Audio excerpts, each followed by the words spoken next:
All right, let's check in with the top business story of the day. A high demand for Toronto homes and not enough stock. Jonathan Erlichman joins us now from BNN. Good morning to you. Good morning. You know, this is a good problem to have depending on what side of the buying or selling you're doing. I guess that's an interesting way to put it. You're right. It's incredible to see the prices of homes continuing to soar, up about 30% in the Toronto area in the month of February. And just to put that in perspective, prices, whether it's the 416 area code or the 905 area code, have risen more than 90% over the last 5 years, to the point where now the average price of a detached home in the 416 area code is getting close to $1.6 million. It's more than 1.1 in the 905 area. And a lot of people are wondering, why? What's going on? You've already had a high-profile economist on Bay Street saying we're in bubble territory. And it comes down to how much housing supply is available, and certainly these numbers show that active listings, people who are physically saying, okay, I'm going to sell my house,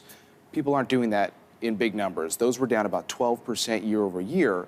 And then there's the issue of where's all the buying interest coming from? You know, people will recall in Vancouver last year, they said, let's put in a foreign home buyers tax.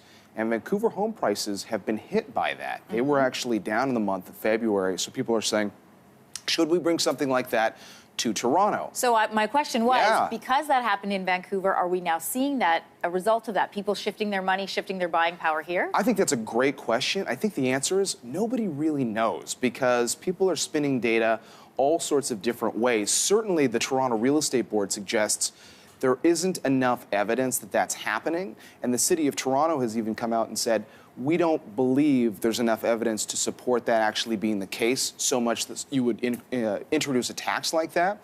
I think what is true, however, is that when you look at the supply-demand picture, there's just not enough property for people to be able to bid on. You get these bidding war situations, and so some people say build more homes, make more supply available. You know, between the lake and the Greenbelt, there's only so much land that's available for developing homes. That's where the fierce debate is right now. And the City of Toronto has said in the past, we're approving property development at a faster rate than we ever have before. I think it's, where are those properties? Are they in the most desirable area? Are property developers holding off on building those because, you know, they can't get their loans in time? There's a lot of pieces at play. At the end of the day, prices have gone up a lot, and people can see that. Yes, and at the end of the day, every time we do this story, I kick myself for not buying in the City of Toronto 10 years ago. There you go. Jonathan, thanks very much. Thanks, Anne-Marie. And of course, you can follow how this story is going to develop throughout the day, get some expert insight on BNN.